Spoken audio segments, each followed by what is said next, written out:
No, the Nuremberg trials were military tribunals, and ICE is not in the military. There's also the ICC, which prosecutes international, crimes against humanity. We are not part of the ICC, so that's The Hague. So if you're looking for like big international world stage trials against members of ICE, moderate your expectations.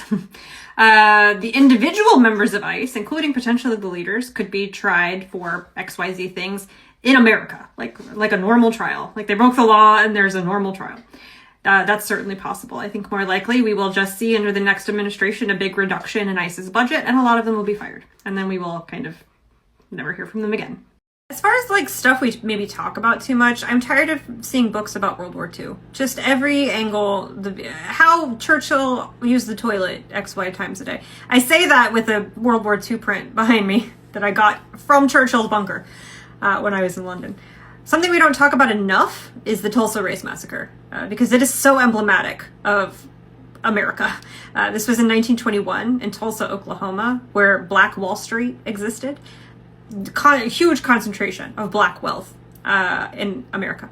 And it was burned to the ground. 300 people were killed by a white mob, including the police and the Oklahoma National Guard. Erased millions of dollars of wealth overnight.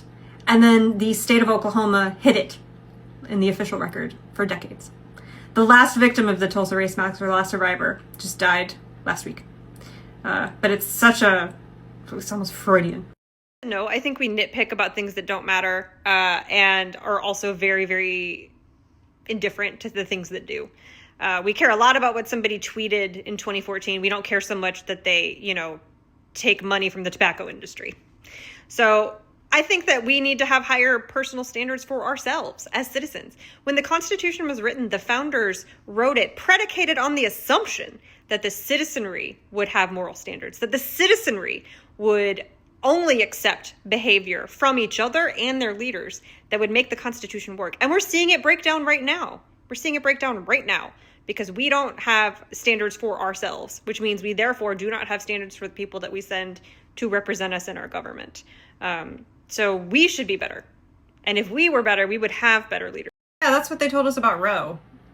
I wouldn't let Christian nationalists gaslight you about their intentions around gay marriage.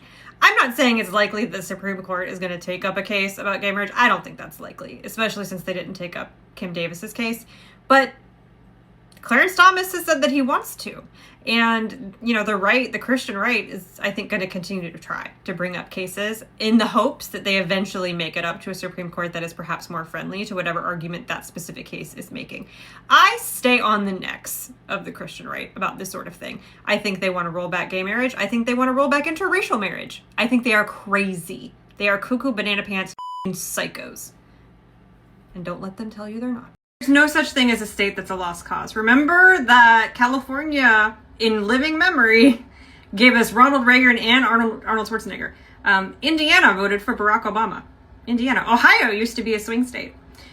And so was Florida until really 2016. So there's no such thing as a permanent color for a state. That's not really a thing. Because even if the state's voting preferences don't change, the parties change over time. So sure, there's always hope for Florida to be more purple or more blue. There's also hope for Indiana and Ohio. All of these places over a long enough timeline can change. New England used to be a bastion of Republican voters up until like the 60s. So yeah, things can always change. So historically speaking, the left has often been just as racist as the right. So thinking about like labor movements, for example, in America in the early 20th century, those were often segregated, completely excluded Black people. If we're talking about the far left now, and by far left, I mean like anarchists, communists, people who are not Democrats, people who are not interested in the establishment. Think about if you are a Black voter and your population has just recently gained access, I'm talking within the last 50 years, to political power. You have just started winning congressional seats in any real way. You have just started being able to vote after the VRA. You've just started to amass wealth in a real way that impacts generations. And now here comes these mostly white people telling you the establishment is terrible and bad and we should dismantle it. It just ignores, really, the fight that Black voters have been putting up for 400 years. That's really the kind of foundation of it. There's actually a really easy answer to this, and it's renewing the federal assault weapons ban. Like, that would literally do it. The federal assault weapons ban banned certain semi-automatic weapons and large capacity magazines, and it expired in 2004. It was not renewed. Congress did not renew it. Immediately after the expiration of that legislation, school shootings spiked. There are estimates that fatalities in these shootings would be 70% less if that bill had remained in place. So the easiest thing we could do is renew that legislation.